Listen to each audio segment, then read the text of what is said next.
longer news that in our society that people go to the four walls of the university, graduate, and still find themselves with no job. Some people that have gone through the university end up going into fields that are very different from what they studied. Some even end up learning one skill or the other after school. So we ask ourselves the question, is education really a scam? Hello everyone, welcome to Catholic Faith Forum. I am your host, Staphenie Ezonye. And today we'll be asking the question, is education really a scam? She school na scam? Joining me today is a very special guest. So don't go anywhere, because right after this break, we'll be meeting him. Stay tuned.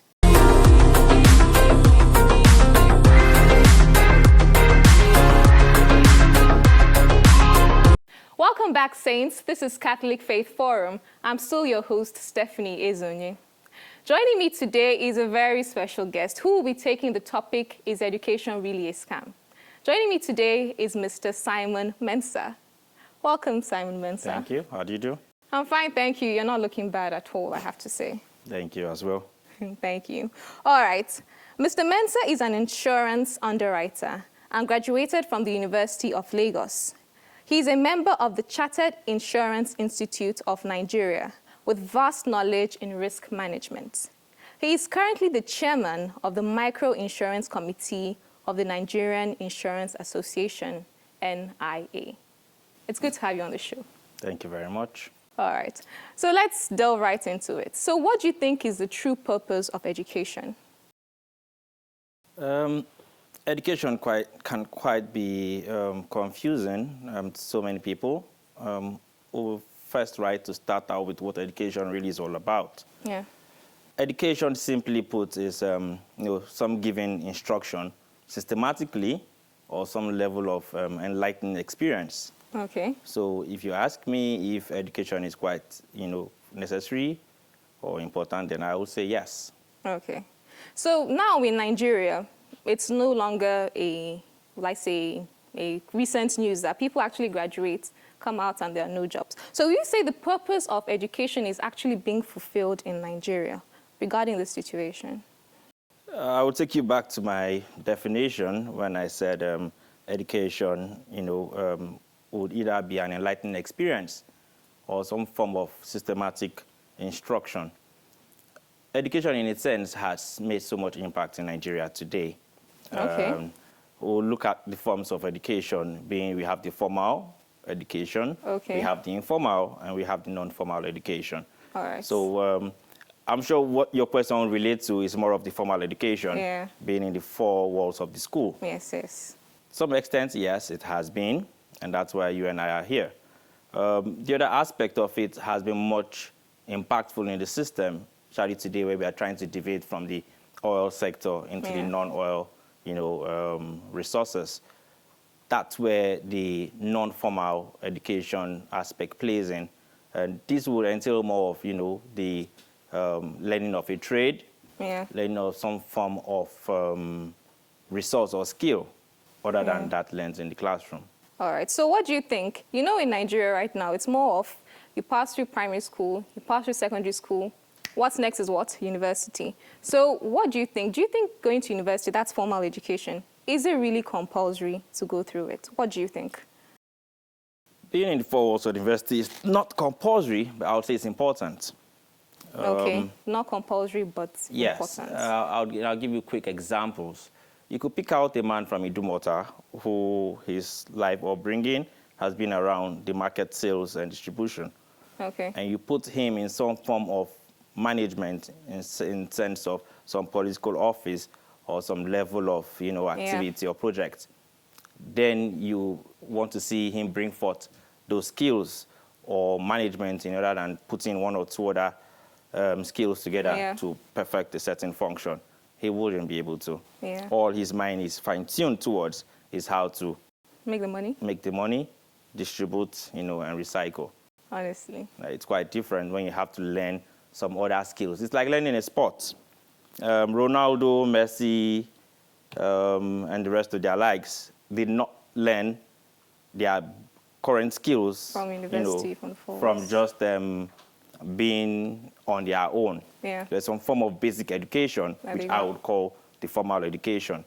have those basic skills you would have to first learn from such skills. So what would you say? You know, people say education is the key to success. Do you believe that that saying is actually true? Without education, you're not going to be successful. The key to education is, the key to success is education. What do you have to say about it? How true is it? That's a mirage on its own. Education is not the key to success. Okay. Don't misquote me. Okay. It's one of the most vital keys elements to success. Honestly.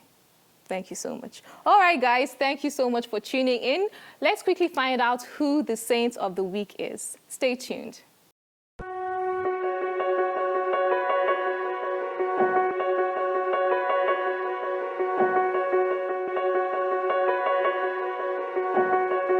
Our saint of this week is Saint Casimir.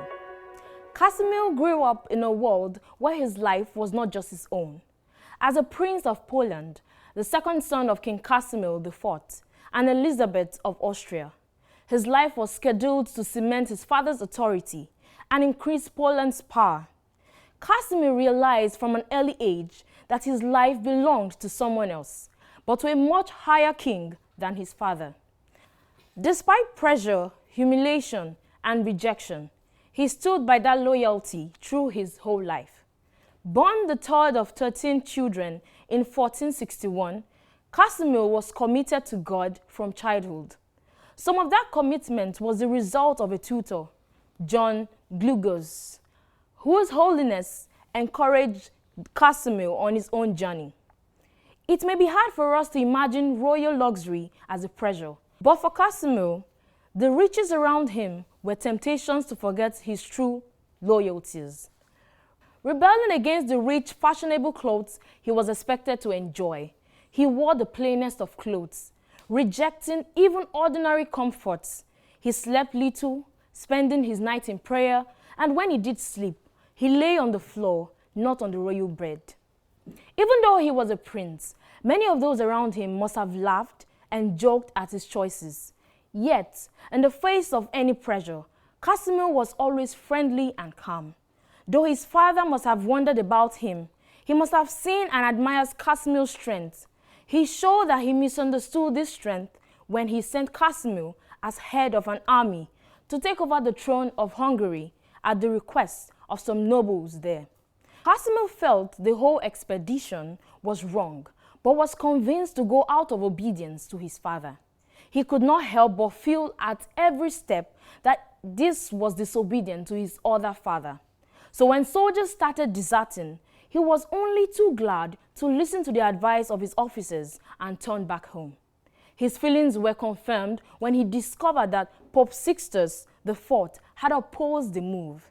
His father, however, was furious at being deterred from his plans and banished Casimir to a castle in Dobski. Hoping that imprisonment would change Casimir's mind, Casimir's commitment to what he believed was right only grew stronger in his exile, and he refused to cooperate with his father's plans anymore, despite the pressure to give in. He even rejected a marriage alliance his father tried to form. He participated in his true king's plan wholeheartedly by praying, studying, and helping the poor. He died at the age of 23 in 1484 from lung disease. He was buried with his favorite song, a Latin hymn to Mary called Omni Dei Dic Maria, which we know as Daily, Daily Sing to Mary. Because of his love for this song, it is known as the hymn of St. Casimir, though he didn't write it. St. Casimir, pray for us. Welcome back, Saints. This is still Catholic Faith Forum. If you're just joining, we're still discussing the topic, is education really a scam? She school na scam. So we're still with our guest, Mr. Simon Mensah. Now, you've said that we were talking about the keys to success. You mentioned education is the vital key to success. It's a vital tool. Vital tool to success. So aside education, what other keys would you say is also required for you to be successful? Well, you'll start looking at some form of, dedication in terms of integrity. You have purposefulness. You would have to consider all this and consistency. These are the various keys, that will determine the level of success you would achieve. When you look at some successful beings, likes of Bill Gates, Microsoft, Mark Zuckerberg, and Beta, used to be Facebook. You? Well, me, Of course, you know, it's not because I've been able to acquire so much knowledge, but it's that consistency in having to redefine and redevelop skills I've already learned. That's what we call the continuous learning skill, you know. It needs consistency and some level of dedication to be able to pull through. If not, I don't think you would get the level of success you want to achieve. All right, I understand. So now, for those in the university that already have this mindset, school has scam. What do you have to tell them? Share school has scam. Is school really a scam? Okay, I'll crack a little joke. I'm not that good with the pidgin English, but let's see if I can go in your tone. School no be scam. You know, I said it's school. School is a very vital aspect, you know, of that success you would want to achieve.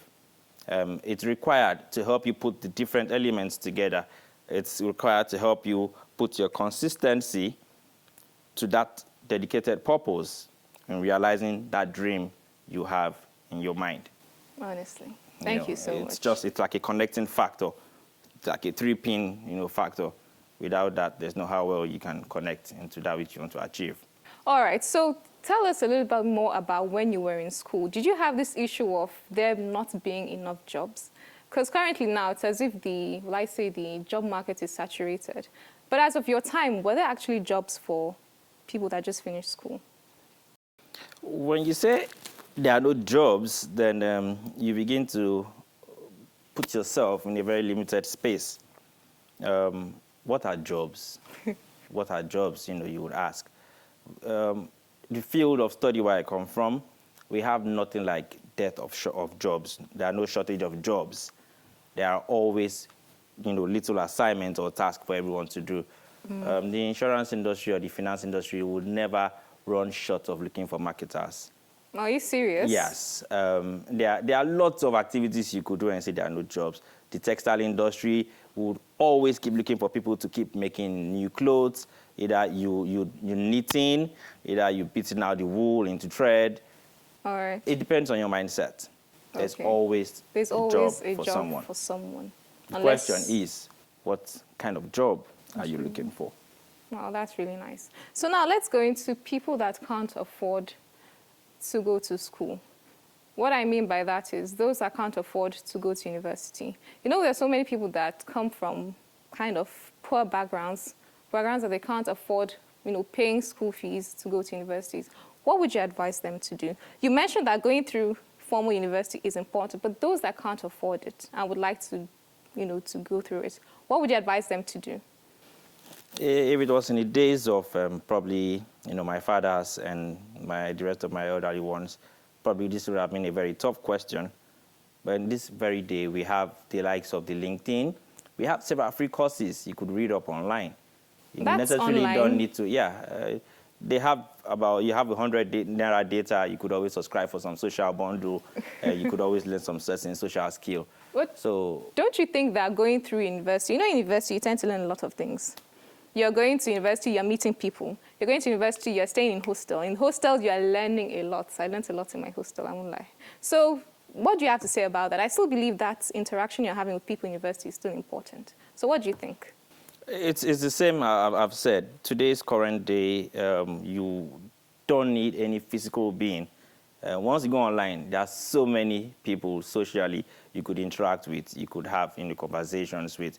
You could have to learn different skills, different job, different qualifications. Sometime in my office last month, one of my younger colleagues sent me a mail and said, I'll be sending you some certain functions. All you have to do is act as a boss to me. I've signed up for an assistant diary, assistant PA, personal assistant, virtual personal assistant. So all I need to do is just divert some of my tasks to her, and she will just do and get back to me. Wow. And there's just lots of ways you could always learn new things. The social media and online space has given us so much we can learn today. Yeah. So with even as little as 100 Naira, I said, you could sign up to certain programs and still get to learn some more. But physical interaction, physical interaction. It happens every day. Even the market woman would always teach you something new every day. Honestly, that was very key. That was very key.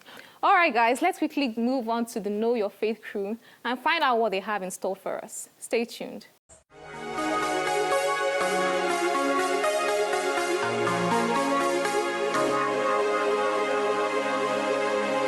Hi guys, you're welcome to a special episode of Know Your Faith series. I am Elefachi, and today we'll be talking about ecumenism and its real practice. Ecumenism comes from the Greek word oikoumene, meaning the whole inhabited world. Ecumenism is the promotion of cooperation among unity and Christians. Here are 7 things you should know about ecumenism. 1. It is inspired by Christ. Ecumenism is inspired by the prayer of Christ in John chapter 17, verses 21. Father, may they be in us just as you are in me and I am in you. May they be one so that the world will believe that he sent me. 2. Ecumenism began with the Catholic Church. According to paragraph 820 of the Catechism of the Catholic Church, Christ bestowed unity on his church from the beginning. This unity, we believe, subsists in the Catholic Church as something she can never lose, and we hope that it will continue to increase until the end of time. 3. We are called to be ecumenical. We are called to personally submit ourselves to walk in harmony with the teachings of the Holy Catholic Church. We are called to live holy lives according to the teachings of the gospel. 4. Ecumenism involves commitment. We are called to have a change of heart through an openness of mind, so we may pray in private and together for the unity of Christians as Jesus intended it to be. 5. It also involves understanding. We are called to learn about other Christians so that we may have true understanding of each other, where we are coming from, what we believe, and what we hope for. This must be done under the supervision of our shepherds, the bishops and priests. 6. Catholic scholars have a role to play. As theologians are encouraged to meet with the different churches and communities, to know and understand the teachings of one another, the hope of determining if we are saying the same thing, but in different ways. 7. We should work together. And finally, where services are provided to mankind, be it in teaching, nursing, helping the poor, we are called to work with one another. Ecumenism does not mean that we accept the beliefs of our separated brethren on equal terms as the teachings of the Catholic Church. The fullness of the means of salvation can only be obtained in the Catholic Church. In the spirit of ecumenism, you cannot attend the breaking of the bread at the service of our separated brethren, neither can they partake in the Holy Eucharist. The goal of ecumenism is unity through understanding what we believe and what other brethren in other Christian traditions believe, so we can work together to bring Christ's message of love to the world. And that's all we have on the show today. Till I come your way next time, be bold, be Catholic. Bye.